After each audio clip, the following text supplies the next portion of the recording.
안녕하세요, 김필상입니다. 인공지능이 공기처럼 우리의 공간을 둘러싸고 있다고요?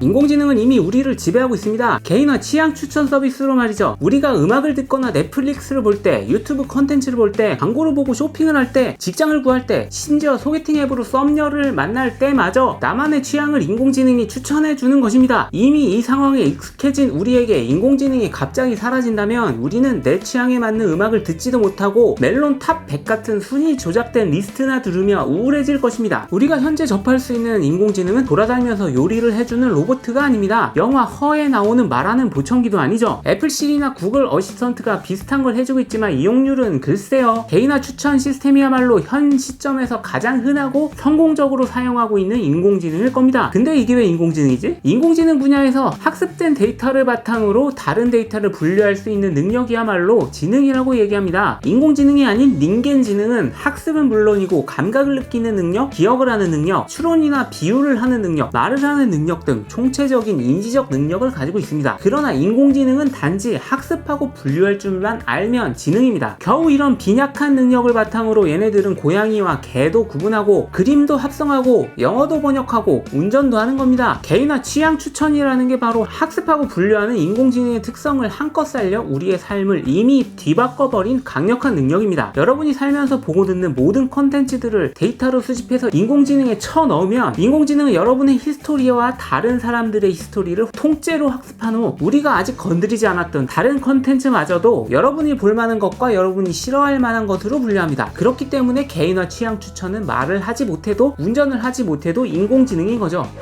우리가 이런 최첨단 시스템이 적용된 갓갓 인공지능 개인화 추천 시스템을 무료로 써도 됩니까? 왜 이런 시스템이 공짜죠? 그것은 사실상 광고 마케팅 회사인 구글의 광고 덕분입니다. 지난 동영상에서도 소개해드렸던 대로 구글은 광고를 붙여서 비용을 상쇄합니다. 아니 상쇄하다 못해 광고로 엄청난 매출 실적을 올리죠. 광고는 30센트도 안 될 정도로 싸지만 그 광고는 수억 명이 봅니다. 전 세계 사람들이 한 놈에 300원씩 몰아주는 거죠. 대신 받아먹은 놈은 최첨단 인공지능을 개발해주는 겁니다. 구글의 이 플랫폼 비즈니스 정책 덕분에 우리는 인공지능이 컨텐츠의 세계에 깔려있는 현재에 살게 되었죠. 깔려있다는 게 무슨 소리입니까? 이네비터블의 저자 케빈 켈리는 편재되었다고 표현합니다. 영어로 하면 유비쿼터스입니다. 기술 분야를 예전부터 좀 들어보신 분들은 유비쿼터스라는 단어가 한물 간 것처럼 느껴지실 수도 있는데요. 유비쿼터스 컴퓨팅이란 기술 용어는 컴퓨터는 어디에나 편재한다, 즉 컴퓨터가 세계에 깔려있다는 의미를 표현하기 위해서 만들었습니다. 어디에나 존재하고 눈에 잘 보이지 않고 공간에 분산되어 있다는 설명인데요. 옛날엔 유비쿼터스 하다가 한물간 느낌이 들자 사물 인터넷 오브 띵즈, IoT라는 용어로 바뀌었죠. 케빈 켈리가 대표적으로 꼽는 편재된 기술은 모터입니다. 현대의 전기 모터는 1873년에 발명된 후 산업용으로만 쓰이다가 1910년이 되어서야 가정용으로 전파되었습니다. 가정용 모터라고요? 가정에서 모터를 돌릴 일이 있나요? 당시에는 정말로 많았습니다. 더우면 선풍기 날개를 달아서 돌렸고 요리할 때는 거품기로 썼습니다. 재봉틀을 돌릴 수도 있었죠. 이제 100년이 지나서 모터는 편재되었습니다. 즉 공간에 넓게 깔려서 공기처럼 퍼졌습니다. 그러나 공기를 화학 실험으로 측정하는 것처럼 제품 내부를 들여다보며 모터를 관찰할 수 있습니다. 시계에도 있고요, 냉장고에도 있고요, 세탁기에, 믹서기에, 하드디스크에, 심지어 스마트폰에도 있어서 카톡이 오면 진동하게 해줄 수도 있죠. 케빈 켈리는 많은 기술들이 편재성을 가지고 있다고 말했습니다. 인터넷이나 4G 같은 무선 통신 기술이 대표적이고요. 전기 또한 그렇습니다. 세계에 깔려있고 눈에 보이지가 않죠. 자동차 같은 것들도 심지어 편재할 수 있어요. 자동차 보급률이 100%에 근접하면 마치 눈에 보이지 않는 것 같은 느낌을 받게 합니다. 요새는 스마트폰이 새로운 편재된 기술입니다. 보급률 100%에 도달하자 스마트폰은 그냥 공기와 같은 것이 되었습니다. 인공지능 또한 편재된 기술입니다. 갓글의 인공지능 무차별 살포 정책으로 구글 검색, 유튜브, 구글 광고, 구글 홈, 구글 어시스턴트, 구글 포토 등 구글의 모든 서비스에 인공지능이 탑재되고 있습니다. 그러나 구글의 인공지능은 티내지 않고 공기처럼 조용히 우리에게 다가옵니다. 그냥 네가 볼만한 것이라며 조용히 컨텐츠 추천을 해주죠. 느끼셨다시피 얘네들은 인간과 똑같은 지능을 가진 것이 아닙니다. 말은 생각보다 잘 못하고 걸어다니지도 않고 사회성이나 감정도 없죠. 편재된다는 것부터 이미 인간의 비슷한 형태와 전혀 다른 길을 간다는 얘기잖아요. 인공지능은 사람과 비슷한 형상의 로봇과 같은 형태로 대중화되지 않을 거라는 얘기입니다. 로봇이 대중화된다고 해도 인간형의 두 발로 걷고 말을 유창하게 하지 않을 거라는 거죠.